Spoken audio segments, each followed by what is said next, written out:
እንደምን ሰነበታችሁ? ለዚህ ያደረሰን አምላካችን እግዚአብሔር የተመሰገነ ይሁን። የቀረሰው አለ ማርያም ሆይ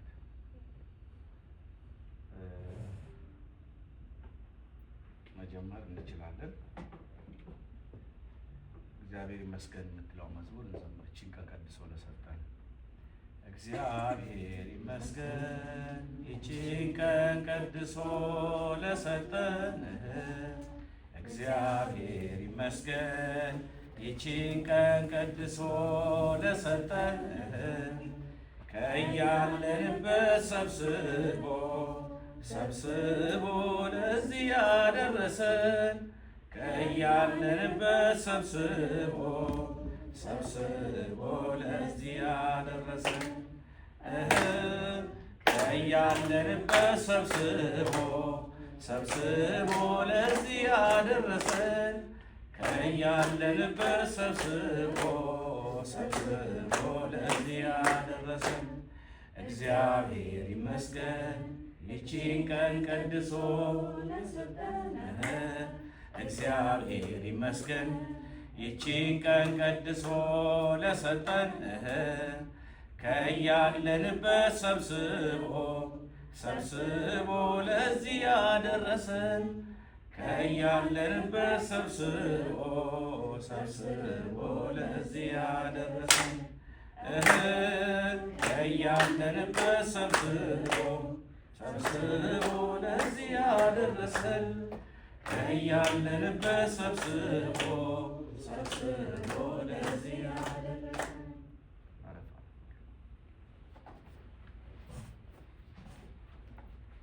እሺ፣ አዲስ የመጣችሁ እህቶች ወንድሞች አላችሁ። ወንድማችን ማነው ስሙ? ሚኪ። ከየት ደብር ነው? ከየት ቤተክርስቲያን? ከሌላ ስቴት ነው? የት ስቴት? ሜሪላንድ። አይ ሜሪላንድ የት ቤተክርስቲያን ነው የምትሄደው? ዮሐንስ። ነቀሽ ጥላሁን ጋር በአማረክ ስም ነው። እሺ፣ እንኳን ደህና መጣ። እንኳን አመጣሽው። ሌሎች ወንድሞች ያው እህቶች ቋሚ አባል ናችሁ። ትንሱ ተሻለሽ? በደምብ ሌላ የለም። ቤቲ ሳምንት አልመጣችም ነበር። አልመጣሽ? መተሻላችሁ? መሄዳት ደግሞ ቀረች። ስራ ነው። እሺ፣ እንግዲህ የተቀረጸውን ማርያማዊት የማንቂያ ደወልን ፓስወርድ አውጥተው ስለትጭንቻላችኋል። እሱን ተምረው ነው ሁሉም እኩል መሆን ስላለባቸው ያልነበሩ ሰዎችም አጠቃላይ 60ም የሆኑ 40 ሁሉም ለምሳሌ አምስቱ አዕማደ ምስጢራት ላይ ያለን ግንዛቤ ሁላችንም ወደ ኋላ ሄደን ያለውን ነገር በጽሁፍም አለ የተመረጡ ጽሁፎችንና በቅዱስ ሥላሴ መንፈሳዊ ኮሌጅ በቅዱስ ጳውሎስ በሰዋስወ ብርሃን ቅዱስ ጳውሎስ የሚሰጡባቸውን አባቶች ያወጡትን እንትን ነው የኮርስ መስጫ እንትን ነው ማራማዊት የላከችላቸው ያለችው እና እሱ ነው። እኛ አሁን ግንዛቤውንና ማስረዳቱ ላይ ነው እንጂ ተጽፎ የተቀመጠ ነገር ነው። በኢትዮጵያ ኦርቶዶክስ ቤተክርስቲያን የምንጨምረውም የምንቀንሰውም ነገር የለም። ተጽፎ ተለክቶ እንድንማር እንድናውቅ የተቀመጠ ነገር አለ። ያንን ነው የምናውቀው። ለምሳሌ መጽሐፍ ቅዳሴ የትኛውም 500 ሺህ ቤተክርስቲያን ላይ ብትዞሩ 500 ሺህም ጋር ቅዳሴ ተመሳሳይ ነው። ግን እንደ ቀዳሹ ይለያያል፣ እንደ ድምፃዊ ይለያያል፣ ጸጋ እንዳለው ሰው ይለያያል እና ቤተክርስቲያን ትምህርቷ አንድ ስለሆነ ያንን ትምህርት አውቀን እስቲ መጀመሪያ አምስቱ አዕማደ ምስጢራት ላይ በደንብ ተረድተው ማስረዳት የሚችሉ ሰዎችን መጀመሪያ ዙር እንፈጥራለን። ወደ ኋላ ሄዳችሁ እንዳያመልጣችሁ ታደርጉና እናንተን እንደማሳያ ካደረግን በኋላ ለሌሎች እናንተን ማሰልጠን ብዙ ሰዎች ማዳን ነው። እንደ ሮማን ዛፍ በውስጣችሁ ብዙ ፍሬ ስላለ ማለት ነው እና ክርስቶስ 12ቱን ደቀ መዛሙርት ነው የለወጠው። 12ቱ ደግሞ ዓለምን ለውጠውታል። አብሯችሁ እግዚአብሔር መንፈስ ቅዱስ አብሮን ካለ ማንኛውም ነገር መስራት እንችላለን። በቅድሚያ የእግዚአብሔር ቃል ውስጡ የሞላ ሰው እኮ በጣም አጋንንት ራሱ ብዙ እንትን አይፈትኑትም፣ አይቀርቡትም። አጥር ነው የእግዚአብሔር ቃል። በዚህ ቢል ይሄ እንዲህ ይላል፣ በዚህ ቃል እንዲህ ይላል፣ ያቃጥለዋል። ቃሉን አይወድም አጋንንት፣ የእግዚአብሔርን ቃል አይወድም። ስለዚህ የእግዚአብሔር ቃል በየቀኑ ዝም ብላችሁ ወደ ውስጣችሁ አስገቡ። አሁን ዝም ብላችሁ ቲክቶክ ላይ ስትገቡ ስለ ያስታረቁ አሁን ሌላ፣ አሁን ስለ ጂኦግራፊ፣ አሁን ስለ አየር ሁኔታ፣ አሁን ስለ እሳት አደጋ፣ አሁን ስለ ዝናብ፣ አሁን ስለ ጎርፍ፣ አሁን ስለ ለቅሶ፣ አሁን ስለ አይምሯችሁ በተለያየ ነገር ሲታጨቅ በሽተኛ ነው የምትሆኑት።